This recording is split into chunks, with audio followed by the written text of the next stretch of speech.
O livro dos Salmos, nós estamos já no capítulo 18, clamando a Deus que nos guie como orar, ou como aprender com os salmistas a orar. Salmo 18 nós não vamos lê-lo inteiro, separei um trecho dele, que é do verso 7 ao verso 19. Então a terra se abalou e tremeram, e os fundamentos dos montes também se moveram e se abalaram, porque ele se indignou. Das suas narinas subiu fumaça, da sua boca saiu fogo devorador. Brasas ardentes saíram dele. Ele abaixou os céus e desceu. Havia trevas espessas debaixo de seus pés. Montou no querubim e voou. Sim, voou sobre as asas do vento. Fez das trevas seu retiro secreto. A escuridão das águas e as espessas nuvens do céu era o pavilhão que o cercava. Pelo resplendor da sua presença, as espessas nuvens se desfizeram em granizo e brasas de fogo. O Senhor trovejou nos céus, o Altíssimo fez soar sua voz, e houve granizo e brasas de fogo. Lançou suas flechas e os dispersou, multiplicou os raios e os aterrorizou. Então, Senhor, pela tua repreensão, ao sopro dos ventos das tuas narinas, foram vistos os leitos das águas, descobertos os fundamentos do mundo. Do alto ele estendeu o braço e me pegou. Tirou-me das águas profundas. Livrou-me do inimigo forte e dos que me odiavam, pois eram mais poderosos do que eu. Eles me surpreenderam no dia da minha calamidade, mas o Senhor foi meu amparo. Trouxe-me para um lugar amplo, livrou-me, porque se agradou de mim. É um salmo, mais uma vez, é um salmo de Davi. Só que nesse momento, Davi, ele toma de uma liberdade poética que está no livro dos Salmos, mas aqui é algo grande. Nós sabemos que esse texto ele aparece num outro livro da Bíblia e nós não temos uma ligação física do jeito que aparece aqui, um terremoto, né? A terra se abalou, alguma coisa assim. Nós não vemos esse tipo de coisa acontecendo na vida física de Davi. Então, ele está tomado de uma liberdade de poesia para explicar o momento da vida dele. Como isso se aplica a nós hoje? Como essa poesia é guia de oração? O que essa poesia significa? Por que o coração de Davi nesse momento se apresenta poeticamente? E que importância tem para nós isso? Pelo menos quando eu leio, eu penso muito na questão pessoal, né? Não parece ser o tipo de coisa que eu oraria em público, né? Seria o Deus que eu conheço. Por mais que eu pudesse falar para as pessoas dessa forma, mas é o Deus que eu conheço, que eu vivo com Ele, né? Então Ele, se ouve muito falando de eu e Ele, não é o nosso Deus. Porque quando Davi se apresenta em algumas situações, ele fala no nosso Deus, o Deus do povo de Israel. Mas aqui é muito eu e ele, é a sua boca, são seus olhos, a sua atitude. Era eu e Deus no meu momento de aflição, não era nós e Deus. Então eu acredito que a linguagem poética tem muito disso, pelo menos da parte dele, de expressar um Deus muito pessoal. Não que ele criou, mas um Deus que ele viveu. É a oração que você faz no quarto fechado, no quarto secreto. Sim. Eu acho que é a intimidade, né? Então, esse texto vai aparecer em 2 Samuel 22 e em 2 Samuel 22 ele vai dizer que foi quando Davi se livrou dos seus inimigos, se livrou de Saul. E quando ele faz isso, ele escreve esse salmo. E eu acho que a questão da intimidade mesmo está ligada à forma poética. É a mesma coisa de quando você conhece muito bem uma pessoa e você tem diferentes nomes, você tem diferentes conversas com ele, você se lembra de coisas que aconteceram no passado, então você trata aquela pessoa de formas diferentes. Então, em vários salmos Davi vai dizer, o Senhor é rocha, o Senhor é salvador, o Senhor é isso. Por quê? Porque Davi conhece Deus de formas, por conta de coisas que aconteceram, de coisas que ele viveu, e por conta disso ele consegue traduzir esse sentimento de forma poética, chamando Deus de rocha, chamando Deus de libertador, chamando Deus de resgatador. Essa palavra que você usou agora, né? Ele traduz o sentimento. A tradução do sentimento. Ele está tentando achar palavras para algo que não tem palavras. É isso que você está querendo dizer? Que Davi está tentando achar palavras para aquilo que não há uma explicação racional para o sentimento dele, ele precisa fantasiar, é isso? Eu acho que nem em todos os casos, mas eu acho que assim, eu acho que para ele é muito, talvez seja muito fraco ele dizer: Deus, você é aquele que me livrou dos meus inimigos. Não, Deus, você é aquele que me deu força para brandir uma espada. Não, ele está falando: não, Deus, não é só isso que você é. Eu não consigo explicar o meu sentimento, eu consigo até explicar a ação, eu consigo explicar a situação que aconteceu. Agora, o que eu sinto, a forma como eu vejo, a ligação que eu tenho com você, eu não consigo explicar de uma forma natural, de uma forma... Eu acho que é vago demais eu narrar simplesmente o que aconteceu. Ele usou duas palavras que eu achei boas, né? Fraco e vago. A poesia torna mais forte a minha fala. Sim. Por quê? Olhando o que o Caleb falou, é como se ele estivesse amplificando. Ele cria uma imagem. A gente não tem essa imagem clara pra gente. Então, se Davi fala assim, Deus me ajudou a vencer os meus inimigos, eu não tenho uma imagem de como foi essa luta, de como foi. Por mais que ele descreva, foi uma luta difícil, perdi tantos homens, mas também derrubamos tantos homens. Foi assim que eu venci. Isso torna um pouco vago. Agora, quando ele diz assim, já no 7, estrondeou, estremeceu a terra e as bases das montanhas tremeram, elas se abalaram porque ele se irou. Ele dá uma imagem diferente, porque todo judeu olharia para as montanhas, olharia para a terra, talvez tivesse muito essa questão da natureza, ainda está nessa de ter um terremoto ou de trovejar a ponto de estremecer tudo. Então se cria uma nova imagem, assim, não, isso aí foi um poder que não foi natural, ou pelo menos não dentro da naturalidade de uma guerra, não dentro da naturalidade daquele contexto. Então ele, pelo menos no meu ponto de vista agora, ele está ampliando a linguagem.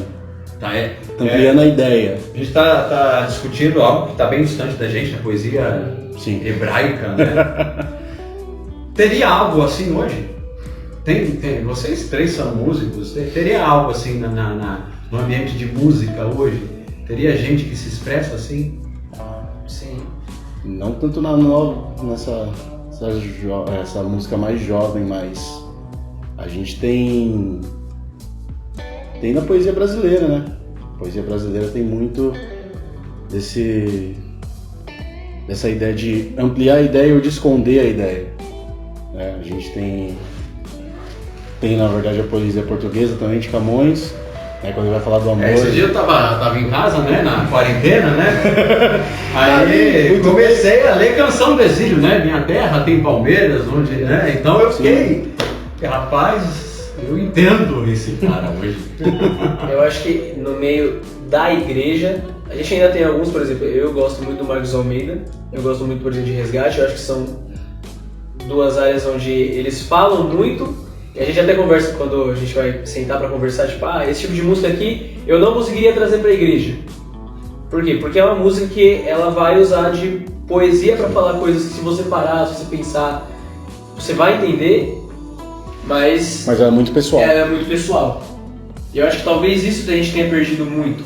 Nas orações, elas são orações hoje que você tem que repetir Senhor, você tem que repetir Salvador. Se você usa um pai, se você usa um papai, se você usa um você, na mente da igreja já é algo diferente. Agora a gente não consegue mais orar falando, Senhor, você é minha rocha, Senhor, você é isso, Senhor, você... Porque acho que a gente criou como se fosse um dicionário e disse, olha, essas palavras aqui, todo mundo vai usar, então eu também vou usar. Então vamos lá, vamos trabalhar mais essa ideia poética de Davi, certo? Então Davi tá falando, encontrou uma maneira de expressar a força do que ele está vivendo dentro do coração dele, poeticamente conversando com Deus. Ele não está usando palavras distantes do seu vocabulário, correto? tudo que ele caçou aqui existe na vida dele. É real para nós quando nós chamamos Deus de rocha? É lógico que é um relacionamento nosso com a palavra, com Deus. Sim. Mas a expressão rocha é algo do nosso cotidiano? Não. A terra se abala, Senhor, no meu coração a terra se abala. Não tem um terremoto no Brasil. Como a gente traduziria isso para nós? Que sentido teria, poeticamente, se nós fôssemos construir esse salmo hoje? Contemporaneizar. Salmo da contemporaneidade. É o nome do podcast de hoje. Cara, na verdade eu acho que hoje a gente tem uma dificuldade incrível com isso. Porque pra tudo tem uma imagem. Pra tudo já tem algo assim. Eu acho que Salomão ficaria muito mais frustrado hoje em dia, né? Diria assim, não há nada de novo mesmo na Terra. Porque a gente, com esse negócio de internet, a gente não tem mais tempo de imaginar. Então, por exemplo, para eles era fácil parar um tempinho, olhar para o céu e ver como isso era grande. Um jovem paulistano já não tem mais tempo para parar e olhar para o céu, senão ele perde o ônibus. E aí ele já perdeu 1 hora de serviço ou 1 hora de faculdade. Então, traduzir isso hoje, acho que é um desafio ainda. Numa das nossas conversas, o Washington falou sobre historicamente como os salmos, acho que foi a primeira conversa, historicamente como os salmos foram usados e guia. E agora eu penso, né, nessa questão poética, eu penso num louvor, Castelo Forte. Castelo Forte é uma poesia do contexto alemão, do contexto europeu. Nós não temos castelo aqui, né? A Sete Cruz ali tem um castelinho, né? Mas não é, mas aquilo, eu não lembro o autor, eu não sei se é Lutero? É atribuído a Lutero. Lutero está falando de algo que ele vê, né? E aquilo seria correto eu dizer assim, não há problema nenhum dizer, Senhor, tu és o meu prédio de 10 andares, entendeu? Você o Senhor é a praia de Copacabana para mim. Seria isso que está acontecendo nesse Eu penso que a gente começa, hoje em dia a gente vive um momento que a gente se distancia um pouco dessa proximidade com os salmos. Da mesma forma que a igreja primitiva ela tinha muita proximidade com isso, enquanto se estrutura uma igreja católica se torna um negócio distante, e aí depois da reforma protestante vai se tornar um negócio mais próximo do povo. Hoje em dia a gente vive um distanciamento de novos salmos. Então por isso que é tão difícil a gente conseguir fazer uma oração como essa de Davi. Poética. Porque a gente não tem exemplos. São poucos exemplos que a gente tem hoje em dia. A gente acaba vivendo uma impessoalidade, né, nas nossas orações. Então, eu acho que eu vou chamar meu Deus de 10 andares? Posso chamar meu Deus de Deus de 10 andares. Mas eu acho que sempre que a gente vai pensar em coisas assim, nossa cabeça começa a viajar em mas vai ser feio. Mas eu vou falar isso. Mas será que Deus vai se agradar do que eu tô falando? E perde esse sentido de não, Deus vai se agradar se for sincero. Deus vai se agradar se for desse jeito. Eu posso falar, Deus gritou para me salvar? Davi fala, olha, a voz do Senhor ressoou como um trovão. Esses dias a gente estava no culto de Santa Ceia, e no culto de Santa Ceia nós fazemos aquele momento, né? Vamos avaliar o nosso coração. E eu lembro que escapou, sabe aquela hora que escapa? Você fala assim, rapaz, não sei se cabia nesse contexto, mas eu falei, Senhor, passa o antivírus na tua igreja agora. Passa o antivírus agora na tua igreja, E eu subindo um pouco, meu Deus já estava assim, antivírus, né? Como é que você pensou nisso? Eu respondeu, dava no coração. Se eu faço isso, as pessoas vão dizer assim, puxa, pastor, foi uma pegada legal na oração. Mas não vão encarar como poesia. Mas era isso que Davi estava fazendo. Sim. O ato poético de Davi era simplesmente o ato de trazer algo que ele entendia, estava no meio da cabeça do povo, ia fazer o povo entender bem o agir de Deus e transformar aquilo numa conversa com o Senhor.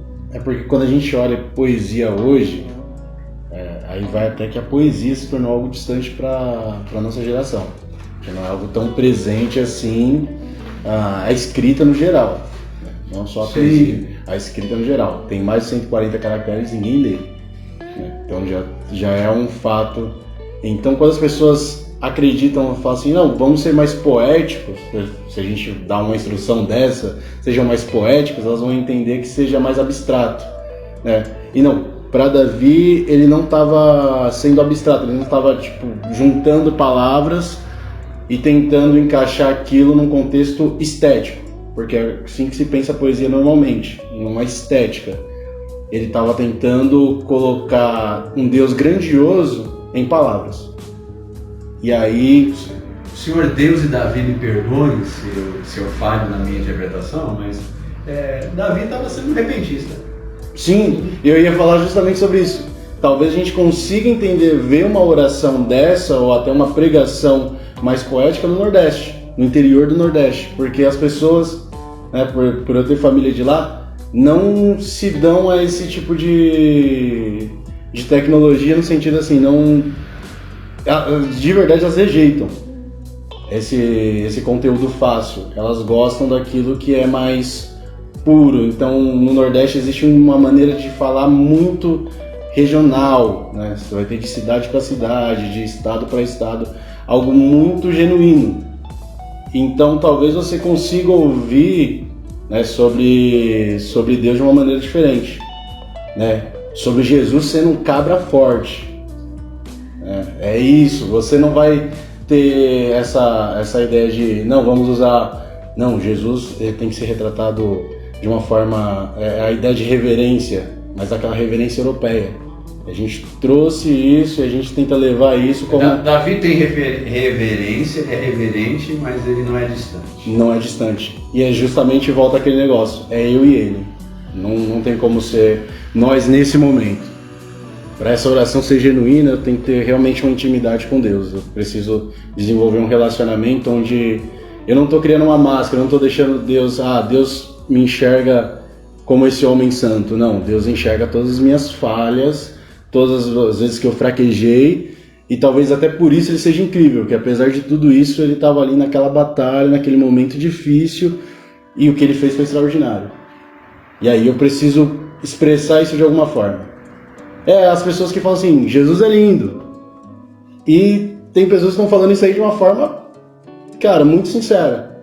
Do fundo da alma. Do fundo da alma. Jesus é lindo. Por que ele é lindo? Cara, é o que ele fez por mim e tal, e a pessoa vai tentar explicar. É Davi. Davi talvez mandasse um Deus é bonitão. E isso fosse genuíno da alma dele, né? Não foi... Não distante, não. Não distante, não irreverente. A ideia do médico dos médicos para alguém que foi curado pelo câncer. Exato. Médico dos médicos. Encontrar poesia. Esse é o desafio hoje para você. Encontre poesia para falar com Deus. Encontre poesia para fazer sua oração. Encontre poesia para fluir da tua alma para com o Senhor. Vamos orar assim. Deus. Não existe nada que se compare. Eu penso na velocidade do carro, Senhor Deus, quando ela alcança 100, 200 km por hora, aquela adrenalina de sentir aquilo, o coração batendo mais forte, é tão precioso estar ao seu lado, é muito mais envolvente, é muito mais adrenalina. Quando eu estou contigo, quando eu falo contigo, Senhor, essa realidade da Tua presença que mexe com as nossas entranhas, é que eu te peço que o Senhor crie mais e mais, de tal maneira que essa realidade se expresse nos nossos lábios poeticamente. A gente consiga falar contigo através da poesia dentro do nosso coração, Pai. Que cada irmão, cada irmã está lendo os salmos de Davi, consiga compreender como havia poesia no coração dele, como há poesia em cada ser vivo, como um passarinho canta pela manhã, nós queremos aprender a cantar em oração para Ti, em nome de Jesus.